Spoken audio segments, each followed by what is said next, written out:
UK SSC paper leak case में STF की surgical strike जारी है।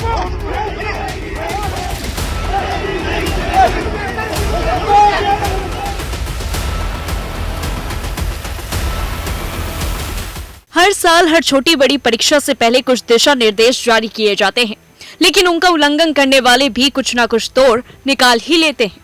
इतना ही नहीं, पिछले कुछ सालों में रिक्रूटमेंट एग्जाम पेपर लीक की काफी बातें सामने आई हैं। चाहे फिर वो राजस्थान एलिजिबिलिटी एग्जाम हो, Telangana state public service commission हो, Assam state level police recruitment exam हो या फिर Gujarat subordinate staff selection board exam हो, हर बार पेपर लीक की वजह से या तो कोई ना कोई पेपर कैंसिल होता है और इसको लेकर के छात्रों के गुस्से का वीडियो सोशल मीडिया पर वायरल होता है। आपने कई बार देखा होगा कि बीच सड़क में उतरकर नारे लगाना हो या फिर पत्थरबाजी करना हो या फिर हड़ताल में कई महीने बैठे रह जाना हो, पर इन सब के बाद भी बदलता कुछ नहीं।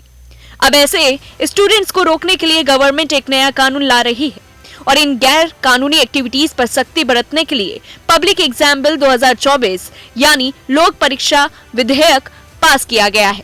इस विधेयक का मकसद लोक परीक्षाओं और कॉमन एंट्रेंस टेस्ट में सभी तरह की धांधलियों पर लगाम लगाना है। केंद्र सरकार ने इस विधेयक को यूपीएससी, एसएससी, एनआईटी, जेईई जैसी भर्ती परीक्षाओं में पेपर लीक और नकल की हर आशंकाओं को दूर करने के इरादे से लाया है। नकल रोकने के लिए इस विधेयक में न्यूनतम 3 से 5 साल जेल की सजा का प्रावधान है और ऐसे अपराध में कम से कम 10 लाख रुपए के जुर्माने का भी प्रावधान रखा गया है।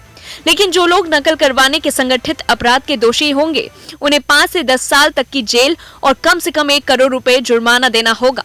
अगर कोई संस्था परीक्षा में धांधली के संगठित अपराध में शामिल पाया जाता है तो उसकी संपत्ति की कुर्की जब्त होगी और परीक्षा की लागत उससे वसूल की जाएगी। इस कानून को लागू करने का मकसद क्या है, चलिए आपको बताते हैं। लोक परीक्षा प्रणाली को पारदर्शी, निष्पक्ष और विश्वसनीय बनाने के लिए इस कानून को लागू किया जाएगा। यह कानून ये भी सुनिश्चित करेगा कि युवाओं के उचित प्रयासों को पुरस्कृत किया जाए और उनका भविष्य सुरक्षित रहे, ताकि परीक्षा में धांधली करवाने वाला कोई गैंग उनके भविष्य से खिलवाड़ ना कर सके। लोक परीक्षा कानून की आखिरकार जरूरत क्यों पड़ी? दरअसल कई सारी ऐसी घटनाएं सामने आई हैं जिसमें लोक परीक्षाओं के पेपर लीक हो गए। संगठित नकल की वजह से कई होनहार छात्रों का भविष्य तक खराब हो गया। कई मामलों में तो संगठित नकल गिरोह और परीक्षा माफिया सॉल्वर गैंग तक को तैनात करते हैं और इसमें एक से एक पूर्व के मेधावी छात्रों का भी सहयोग लिया जाता है। ये लोग आसानी से पेपर का हल कर देते हैं, जिससे उन परीक्षार्थियों को लाभ मिल जाता है जो खुद में उस परीक्षा को पास करने के लिए सक्षम नहीं है।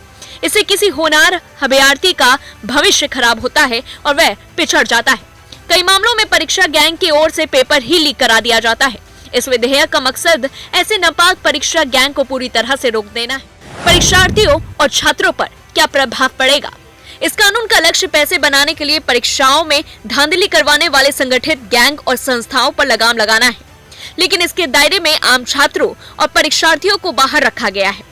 ये अभ्यर्थी या परीक्षार्थी मौजूदा परीक्षा नीतियों के प्रावधानों के दायरे में ही आएंगे। चलिए अब आपको बताते हैं कि इस कानून के दायरे में 15 गतिविधियां कौन कौन सी शामिल होंगी।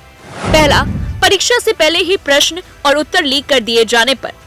पेपर लीक की किसी गतिविधियां में शामिल होने पर, बिना किसी अधिकार के परीक्षा से पहले प्रश्न पत्र या आंसर शीट देखने या उसे अपने पास रखने पर। गवर्नमेंट द्वारा उठाए गए इस कदम को लेकर के आपकी क्या कुछ राय है, हमें कमेंट बॉक्स में जरूर बताएं और ऐसी तमाम बड़ी खबरों से जुड़े रहने के लिए देखते रहिए दैनिक हिंद।